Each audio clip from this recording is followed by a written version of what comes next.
Assalamualaikum warahmatullahi wabarakatuh. Perkenalkan, nama saya Abdul Rahmat Kurniawan. Di sini saya akan menjelaskan multimedia dalam dunia pendidikan. Multimedia dalam bidang pendidikan yaitu dibagi menjadi tiga. Yang pertama, multimedia sebagai alat penunjang untuk proses pembelajaran dan pendidikan bagi murid maupun pengajar. Yang kedua, untuk menyalurkan pesan serta merangsang pikiran, perasaan, perhatian, kemauan yang belajar sehingga secara penjaga proses belajar terjadi bertujuan dan terkendali.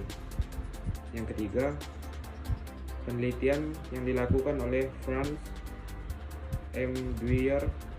Hasil penelitian ini antara lain menyebutkan bahwa setelah lebih dari 3 hari, pada umumnya manusia dapat meningkatkan pesan yang disampaikan melalui tulisan sebesar 10%, pesan audio 10%, visual 30%, dan apabila ditambah dengan melakukan maka akan mencapai 80%.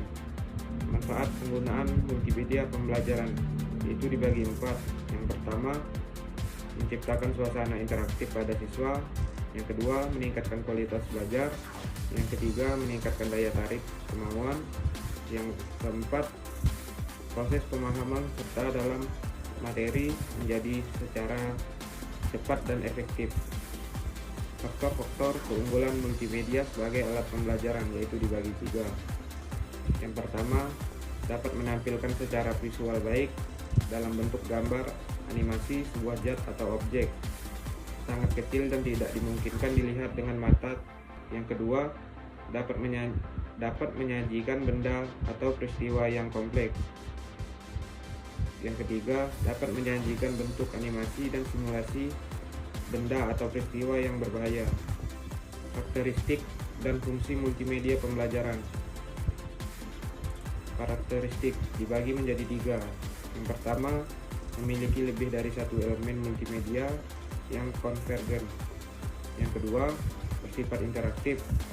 Yang ketiga, bersifat mandiri. Fungsi multimedia pembelajaran yaitu dibagi menjadi 3. Yang pertama, mampu merangsang respon siswa agar lebih kuat dan cerdas. Kedua, memberikan kesempatan kepada siswa yang mengontrol kecepatan belajarnya.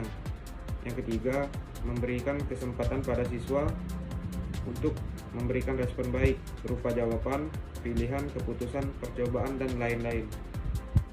Keuntungan dan kekurangan multimedia dalam dunia pendidikan. Yang pertama, keuntungan dibagi menjadi 5. Materi pembelajaran yang abstrak menjadi lebih konkret dan nyata, sehingga mudah dimengerti dan dipahami siswa dan pengajar. Yang kedua, multimedia dapat mengatasi kendala ruang dan waktu. Yang ketiga, materi pembelajaran yang disajikan dan memberi kesan yang mendalam pada diri siswa karena proses belajar yang menarik. Yang keempat, multimedia dapat menciptakan suasana yang interaktif. Yang kelima, penggunaan multimedia akan dapat merangsang sebagai macam perkembangan kecerdasan siswa. Kekurangan dibagi menjadi 4. Yang pertama, biaya relatif mahal untuk tahap awal. Yang kedua, kemampuan SDM dalam penggunaan multimedia masih perlu ditingkatkan.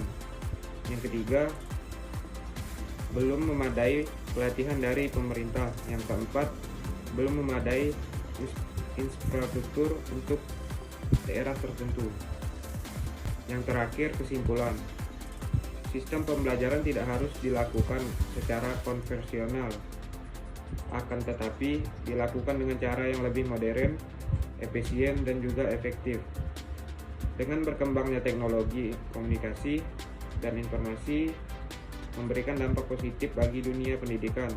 Dapat dikatakan bahwa penggunaan multimedia memberikan sebagai manfaat yang sangat banyak bagi dunia pendidikan.